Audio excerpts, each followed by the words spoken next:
Welcome back to S1CKO Motorsport.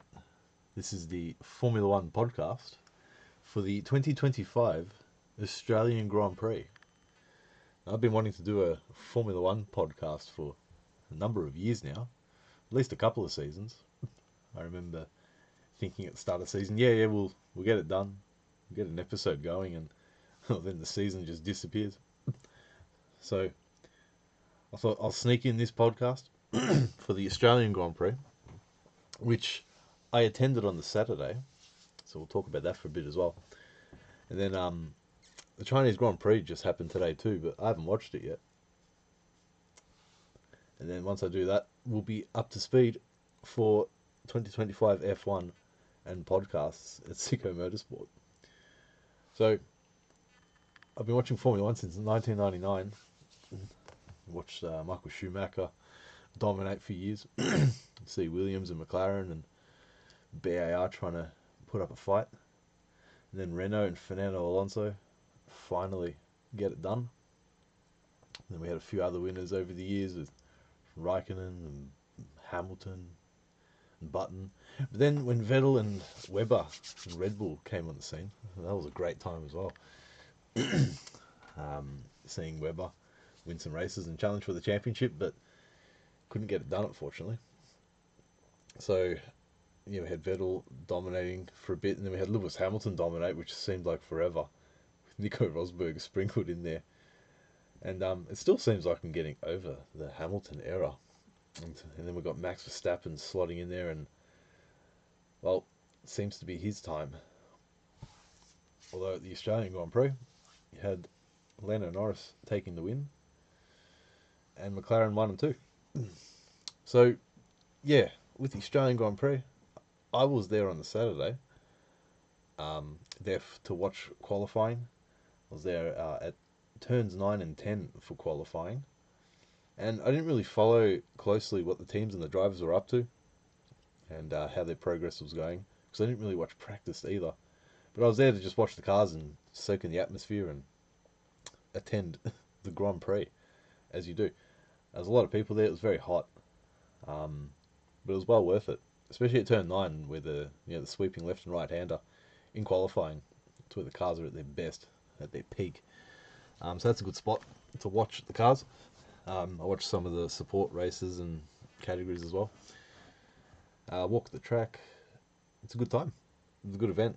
If you can go, I would highly recommend going to the Australian Grand Prix. On race day, though, unless you've got a grandstand seat, it's pretty difficult to get a spot that's good for race viewing. You might need to maybe watch it on your phone and keep an update on the grid and the driver tracking and whatnot. But the race itself. So the Australian Grand Prix. So let's have a look. And what we're going to do here for this podcast format, as we settle in here at S1CKO Motorsport doing this stuff, I'm going to go through the race result and just talk about that individual driver's race, if anything stood out, what I thought, and about the race in general itself, if I watched qualifying or not, comment on that. So I was there for qualifying, but didn't really watch it. Seeing Oscar Piastri get provisional pole was pretty cool. Crowd erupting around me. And then an eruption of boos, however, when Lando Norris would eventually take pole position, which he started in pole ahead of Piastri. This was McLaren 1 and 2. So McLaren on a real resurgence here after winning the Constructors' Championship last season. It should have been Red Bull, though. And I guess that's why Checo Perez isn't around anymore. Although, it's not to say his replacement's doing any better, but we'll definitely get to that. And Liam Lawson. So the race itself, it was raining. Qualifying, it was hot. Almost perfect conditions, you could say. But for the race itself, raining all day. Almost thought it was going to get cancelled. I watched the race at home. It was good conditions, though. It didn't really bucket down. The drivers didn't really go on full wets. I think they all started the inters. It wasn't a safety car start, which is great. You had your grid start and off you go. Isaac Hadjar didn't even make it to the grid. So he DNF'd. And yeah, overall the race was pretty entertaining though, with the battle at the front between the two McLarens and Max Verstappen slotting in there in second place until he went off the road. I think he hit some water at the back end of the circuit after the back straight, and that allowed Piastri to sort of stay behind Lando. So it was a good fight between those two. Yeah, further down the grid, you had like the Ferraris sort of not really in contention, with Lewis Hamilton and Charles Leclerc battling Alex Albon in the Williams. They were doing a good job. Um, Carlos Sainz, unfortunately, spinning out and hitting the wall. And so, yeah, a few safety cars and yellow flags later, and then you had Lando Norris winning ahead of Max Verstappen and George Russell. So, yeah, we'll go through the results and then we'll talk about the drivers. So, Lando Norris finishing in first. Yeah, he dominated the race from start to finish, basically. He did go off, I think it was lap 44. It was starting to rain again. So, himself and Oscar Piastri getting off, but Lando Norris got off lucky. He stayed on the track. Piastri went off a bit further and ended up bogged in the grass. But yeah, Lando taking the win just ahead of Max Verstappen, who was right behind him there at the end after that late safety car period caused by, I think it was Bortoletto, who went off. But yeah, Max Verstappen at the end there, he had a good race. Red Bull sort of, him himself and Red Bull saying they're not quite there or as fast as the McLaren, but yeah, apart from that little off he had, actually after that off he had earlier on in the race when he was ahead of Oscar Piastri, he was kind of nowhere. Max Verstappen was like 10-15 seconds behind, I think, at one point. So the safety cars definitely helped him. There was a safety car for Fernando Alonso.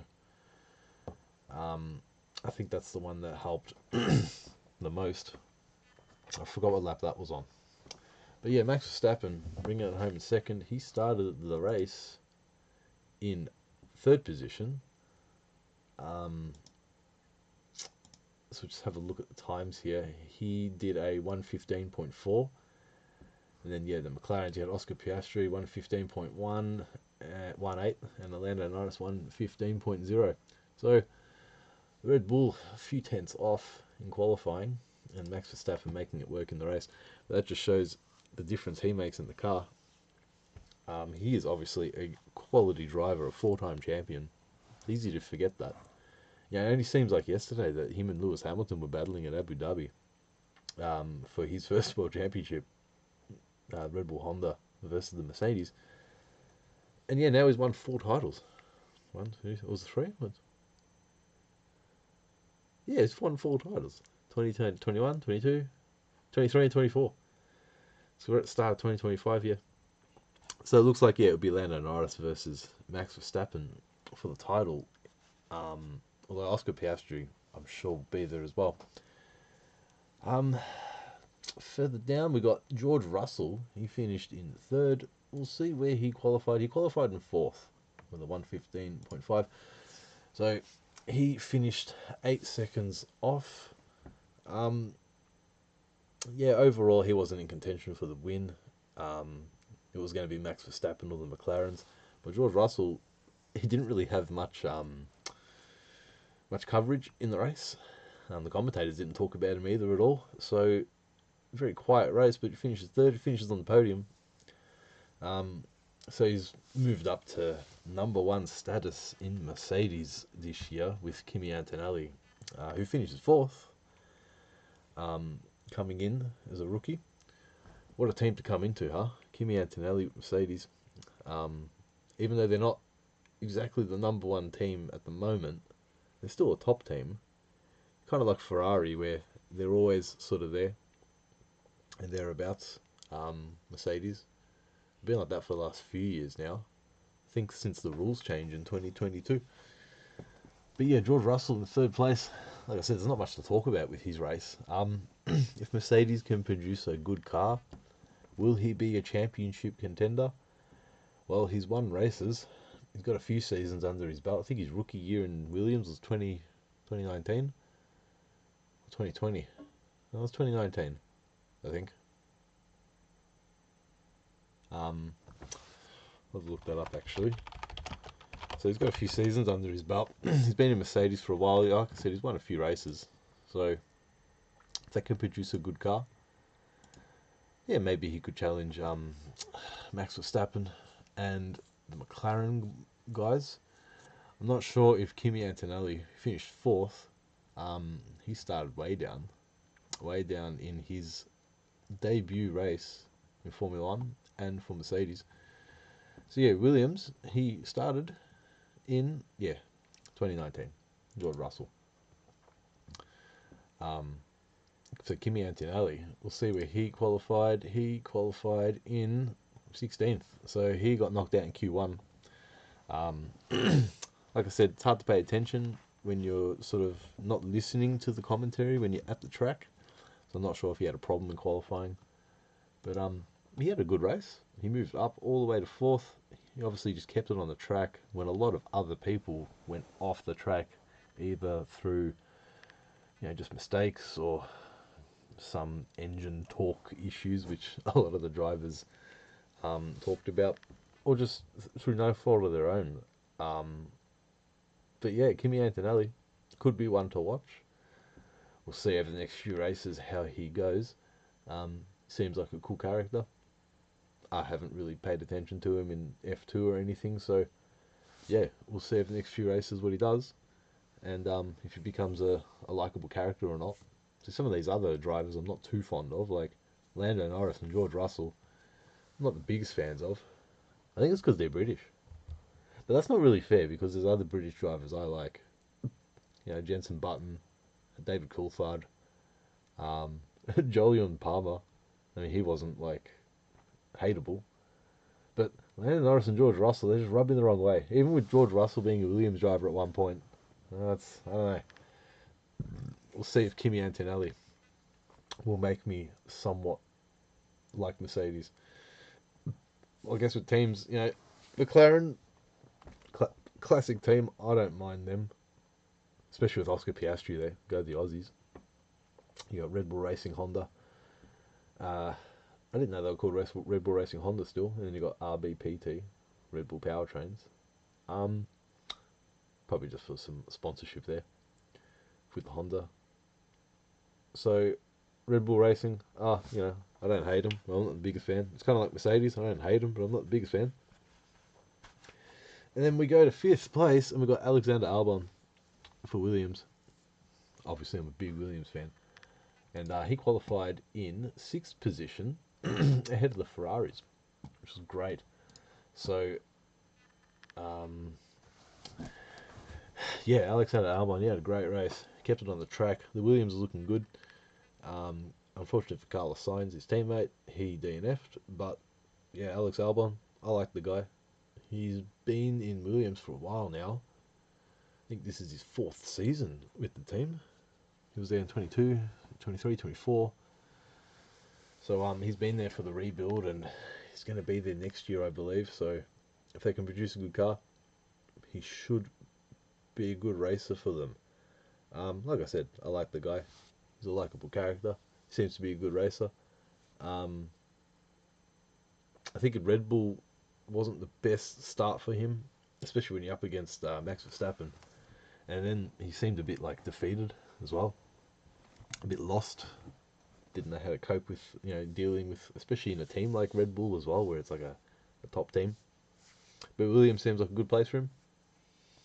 So yeah, Alex Albon, he had a good race. I think he was in a Ferrari sandwich at one point, I remember watching, which was, it's just nice to see Williams actually sort of up there, battling the top teams, as opposed to being down sort of outside the points, which they kind of were last season. So we'll see if they can continue that for the rest of the year. And starting to look outside the top teams now as we go down the grid. It's got Lance Stroll, who finishes in 6th position. He ended up having a good race. He qualified in 13th, so he went out in Q2 with his teammate. They both did 1 minute 16.4s. Fernando Alonso, Lance Stroll. Hang on, is that right? No. Wait, yes? Yes, my eyes don't deceive me. So, yeah, Lance Stroll finished in 6th. He ended up having a good race. The guy's pretty anonymous to me, to be honest. He was a Williams driver at one point, yes. It's fucking a few seasons ago now. Like 2017 or 2018. He had the podium for them. I think it was 2018. And then he was in Williams, then he was in Racing Point. And now he's in, Aston Martin. We obviously know he's there because of his dad. Does he deserve the seat? Oh, maybe after this performance, sure. But overall, yeah, I wouldn't miss him if he was gone or if someone replaced him. But yeah, he had a good race. I don't really remember watching him during the race if he made any moves or any overtakes. The Aston Martin doesn't really seem to be any better than it was last season in terms of race position. But you know, it's only one race and it was wet. Melbourne's a bit of an anomaly. It's a street circuit. Although it should start the season. It just feels right to start the season in Melbourne, in Australia. But yeah, Lance Stroll, 6th place. Good on you. This is a good one though. Look at this. 7th place, Nico Hulkenberg. So, Nico Hulkenberg, he started in 17th position, so he was out in Q1. And he's survived the race. Must have got lucky with a pit stop or two behind a safety car. And Nico Hulkenberg in 7th position in the kick Sauber. So he finishes ahead of both Ferraris. And I like Nico Hulkenberg. He's a good driver. He's been a bit unlucky during his career, but he's had a long career. He's one of the veterans here now. After you've had a bunch of drivers sort of leaving, there's a big shift in the driver in the grid for this season. But Nico Hulkenberg's still there, and it's good to see him there. And he'll be there next year with Audi, which is cool. He deserves that. So we'll see what they can bring next year. But this year, we'll see what he can do with the Sauber, which, I mean, we're not expecting to be any good, to be fair. Because last season they really weren't. They took them, like, I think the second last race, they scored points, finally. But yeah, Nico Hulkenberg in 7th position. That's good stuff. I didn't really pay attention to his race. I watched the race twice, but yeah, it's good. It's a good result. He's a quality driver. He was good in the Haas the year before, 2024, and yeah, he deserves to be on the grid. We'll see if he can get a podium at some point. So yeah, 8th position now. Charles Leclerc in the Ferrari. So he was 20 seconds behind. So Charles Leclerc, he started the race in 7th position. So he's lost one place. I think he did have a spin in the race. I remember seeing that on one of the replays. I think he was in a pack battle with, I forgot who it was with. I think I saw he was in front of Alex Albon. I think it was behind Yuki Tsunoda. Maybe there was some lap traffic.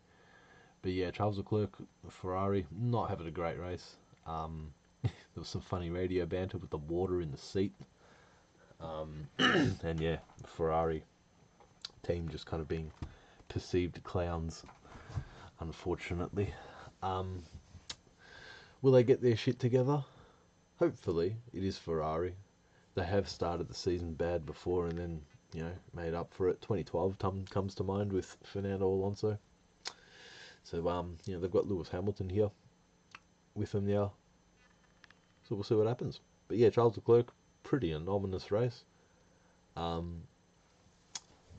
yeah, he wasn't really in contention with the lead pack or anything. I think he was stuck behind, or he was, racing a Williams with Alexander Albon. And so he finishes in 5th.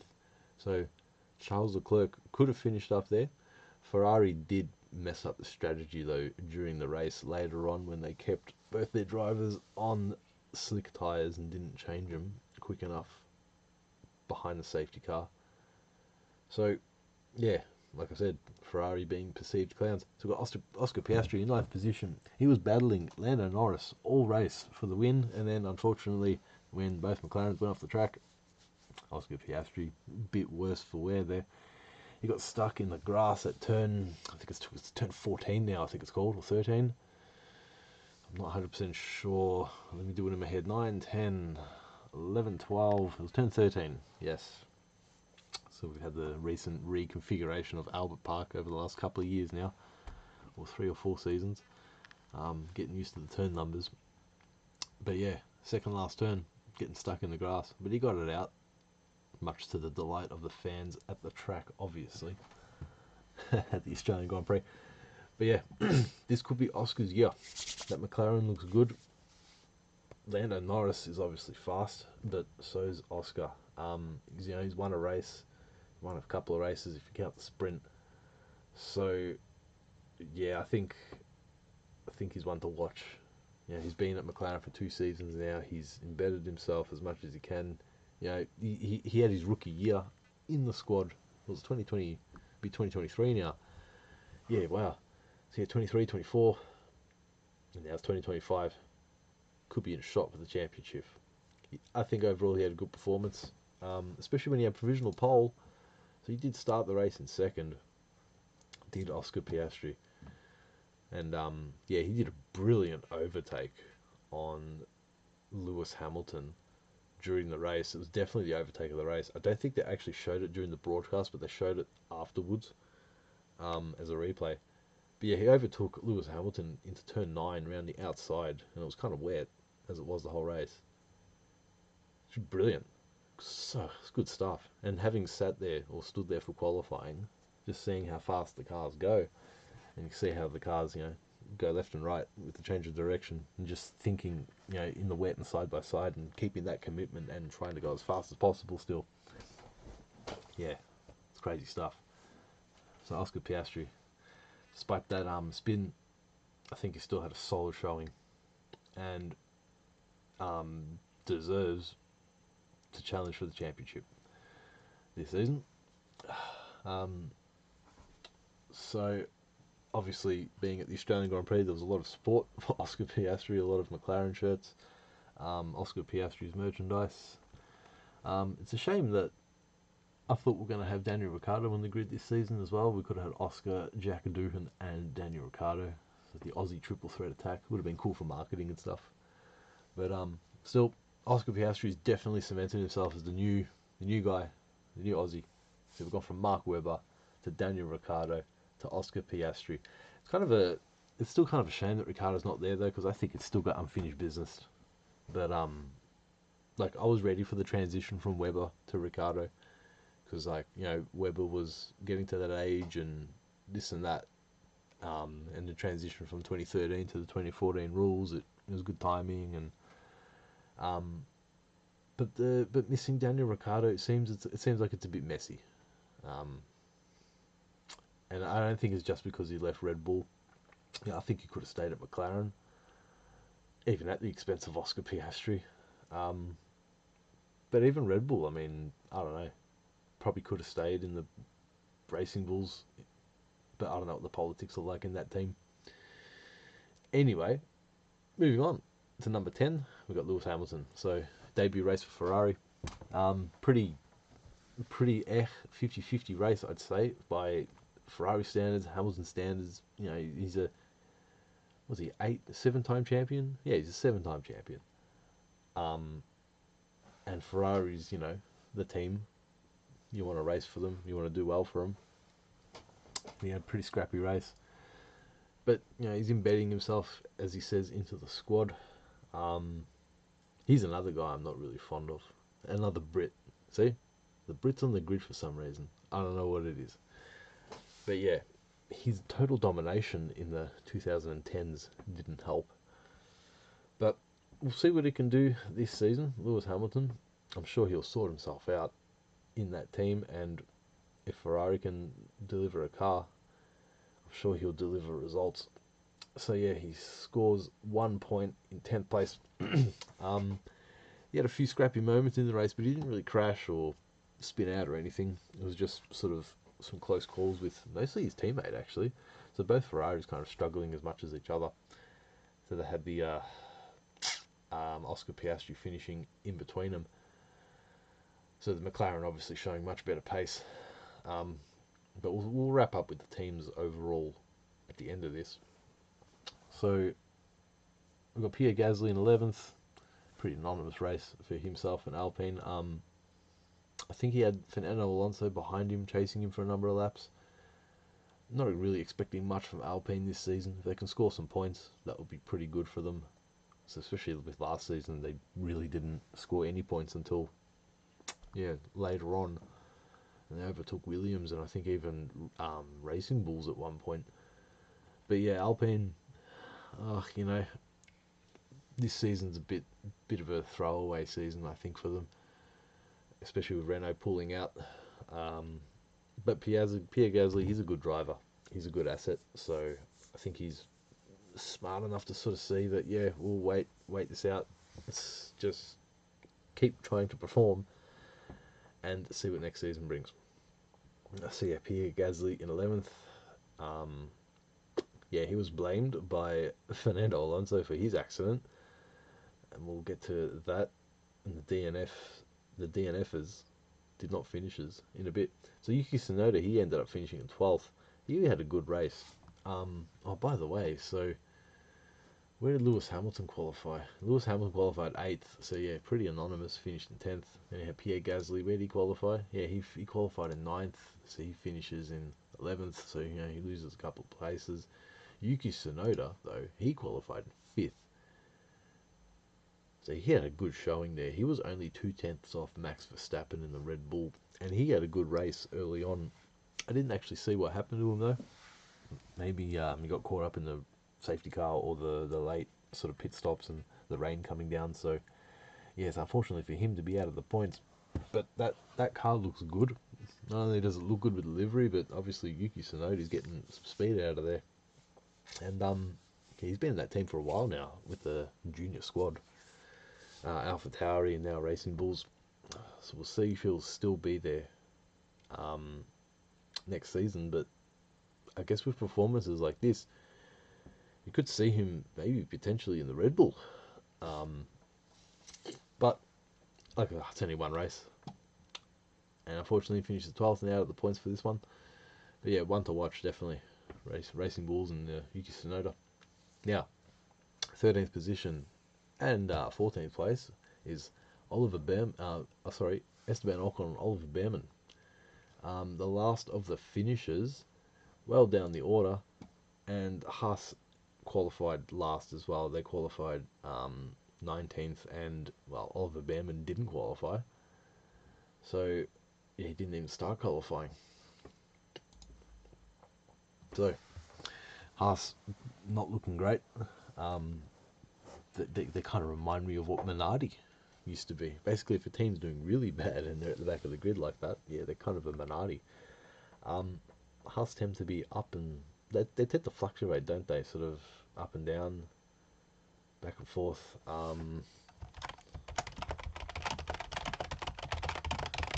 Sorry, just bringing up the Formula One standings after the Australian Grand Prix. So I just wanted to see if I can bring up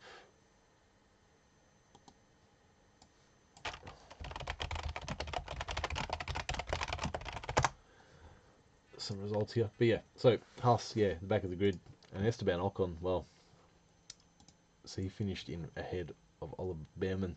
Esteban Ocon moving from Alpine. I guess he's just moving from one back market team to the other, which is weird for a race winner. But he's still on the grid. Must be a quality asset in some regard.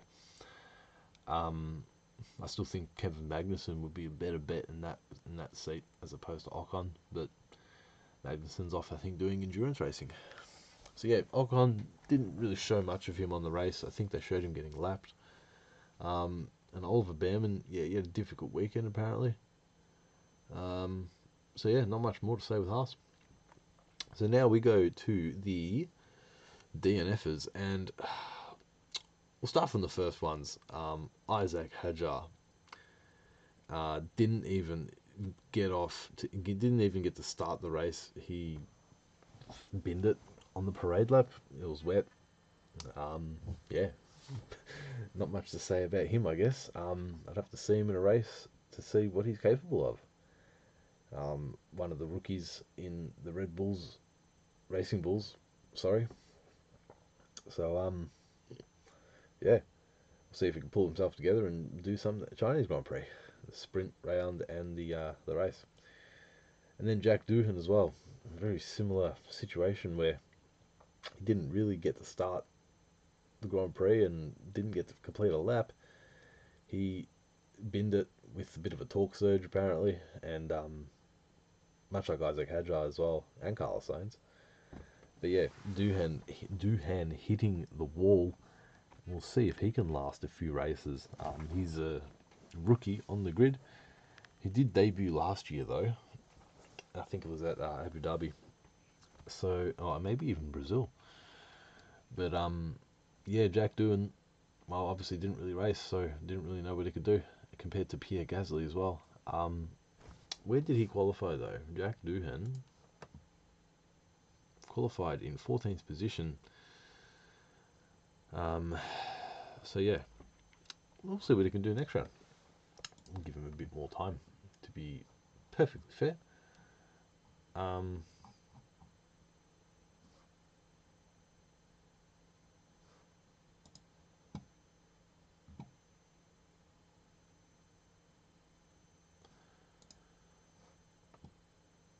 Sorry, getting my bearings here while we work out what we're doing. Alright, so we've got qualifying up, now we've got the race up. Okay, so yeah, Carlos Sainz is next, and yeah, he bins it, unfortunately, in the same manner as Jack Doohan, which is unfortunate as a Williams fan. Carlos Sainz, quality driver, and unfortunately didn't really get to see what he could do during the race, and get Williams hopefully in the points. He qualified in 10th position, which is good. He got Williams in, two Williams in the top 10 for qualifying. But yeah, unfortunately, just binned it in the race at the very last corner. I must say too, the Williams, yeah, looking nice on track with that livery, the blue. I quite like it. But yeah, Carlos Sainz ended up in the garage helping out with the strategy and telling Albon to pit when he did later on in the race, and that got Williams the 5th position that they did with Albon, so that was good. So Fernando Alonso next, he crashed out on lap 32, unfortunately. He was chasing down Pierre Gasly. I think he was in 11th position at the time, was Fernando. I love the guy, he's a legend. He's probably my favourite driver after the Aussies. And yeah, the Aston Martin, despite not looking great this season, I'm sure Fernando will do great things with it. And even with like Lance Stroll finishing in 6th, Fernando Alonso probably could have finished up there this race if he kept it on the track. Unfortunately, I think he hit some gravel, which came up from Pierre Gasly just ahead of him, which you actually can see Pierre Gasly going a bit wide on the footage. Probably did kick up some gravel, put it on the racing line, and then Fernando Alonso was the next car and hit something, some dirt or some gravel, and spun the car, unfortunately. Which is unfortunate because the guy's a legend and he's not going to be around for much longer. So you want to see him racing and pulling the moves on track. And I think, I honestly think, yeah, Aston Martin next season with Honda and Adrian Newey and Fernando Alonso, they should do well. But we'll see the rest of this year what they can do. I don't think it's a complete write-off. I think they can still do well and probably put themselves in a position where Williams is and try and battle between those two and maybe nip at the heels of like Mercedes, Ferrari. But next, we got Gabriel Bortoleto. Crashed out in lap 45. Yeah, it looked like he just spun. And then when he spun, it looked like the suspension broke. So I'm not sure if the suspension was already breaking.